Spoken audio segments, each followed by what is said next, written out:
be very careful not to compromise your Islam. Because some people who have nuclear bombs, who build aeroplanes, who seem to have lots of money, and who seem to have lots of technology, and they seem to have done amazing things, so we become so awestruck that we think because they achieve this, everything they say must be right. And then we do everything to explain our religion on their terms. But the reason why these ideas have come up is because we now feel we have to adjust our religion to make it fit these ideas that are coming out from the West.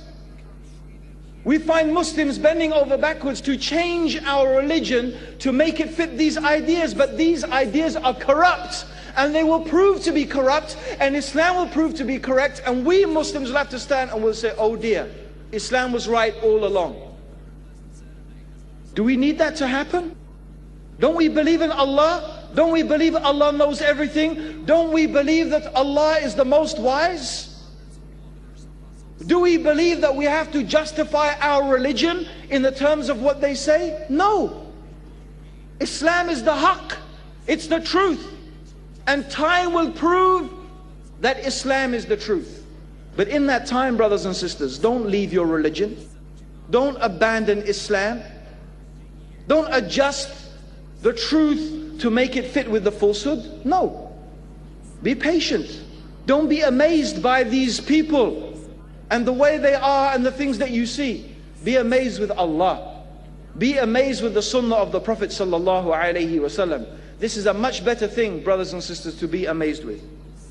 There are a few things now, before we just finish the talk, that we could say are a little bit controversial.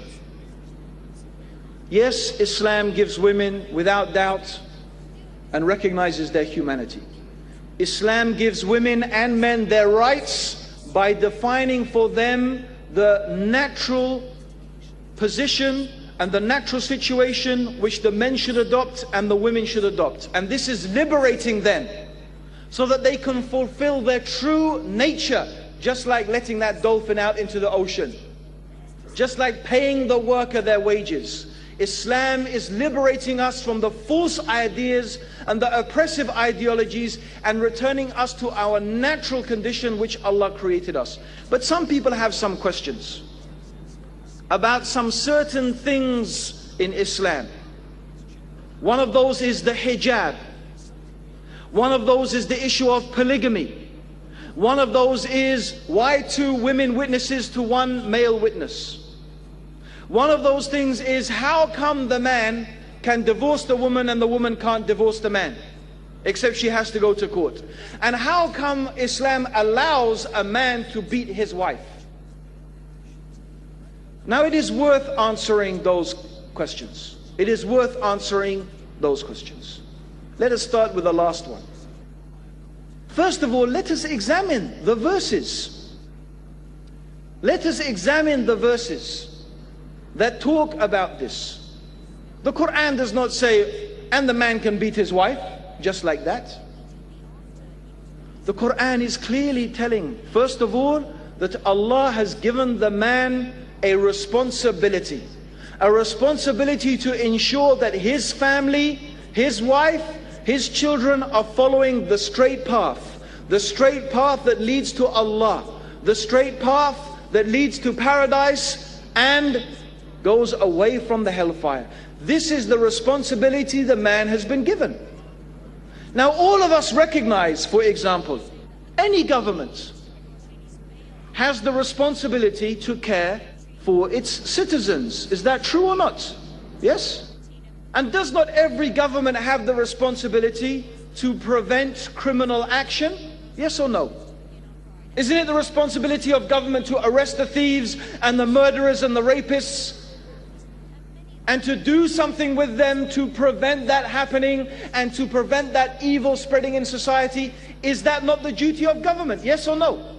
And don't we all recognize that governments are allowed to use some type of force in order to arrest such people and to prevent them from their harm? Yes or no?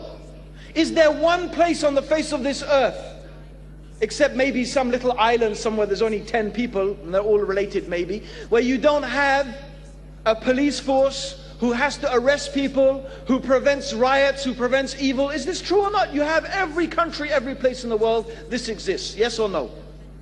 Yes.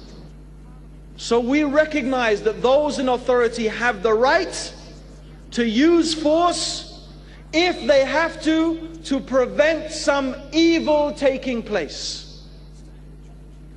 What is the problem, therefore? That Islam has given the head of the household some allowance to use a type of force in order to prevent his family from falling into evil. And that force has conditions on it, and it has prerequisites to it. The first thing the Qur'an mentions, if you perceive some evil, or if you see some evil, this means some evil, some Islamic evil, something that is haram, something that is disobedience to Allah subhanahu wa ta'ala. And Allah also mentions in these same ayat that the believing women, they are obedient to their husbands and they guard in their husband's absence their chastity.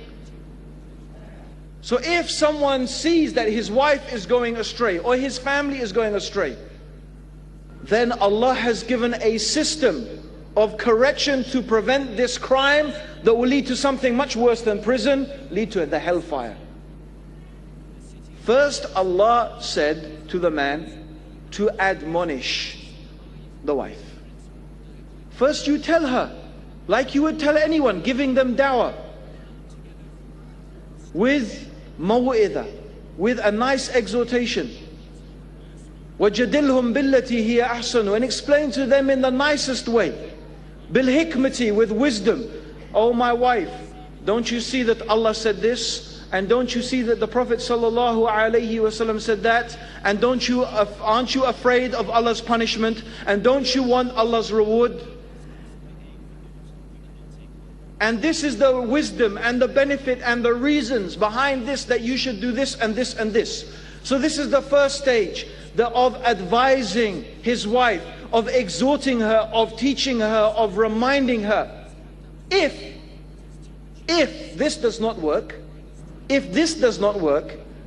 then he can take another step. And another step is that he turns his back on her in the bedroom. He turns his back on her because it is something the wife loves from the husband, that he is affectionate towards her, even in the physical sense. It's something that the woman loves from her husband. Actually, if the husband is already like a cold fish to his wife, and only, hardly ever hugs her or kisses her, and they don't even hardly look at each other except once a month or something like that, then I don't suppose that him turning his back on her is going to have much effect, But this is not how the relationship between the husband and the wife should be in Islam. We are garments one for the other. The Prophet sallallahu alaihi wasallam used to play with his wives. He used to joke with them. They used to race with each other. They used to take showers. Used to take ghusl together, and him and Aisha would fight to take the water from the bucket. This is Islam. This is how the affection should be between the husband and the wife. The best of you are those who are best to their wives. So if your relationship is like that, then you turn your back on your wife is going to feel sad, and she, inshallah, she's going to relent to that. Even if this after some time does not work, then the husband is allowed to prevent her from evil, to apply some type of physical force. This is a type of very light beating. In fact, as some scholars mentioned, it is just to hit with the miswak. But Allahu alam, what we know from the Prophet sallallahu alaihi wasallam is this type of beating is not allowed to leave any type of mark. It is not allowed to break the skin. It is not allowed to break a bone or even leave a mark on the skin. A beating that is that severe is forbidden, and this is a type of assault. And it's haram and a crime in Islam to treat your wife like that. But a type of physical reprimand in order to bring her to goodness is allowed. This is not an excuse for a man to beat his wife. It's not allowed. Just for any reason, because you're angry, you're upset because, oh, the dinner's not ready. What is this? This is not the way. This is not Islam at all.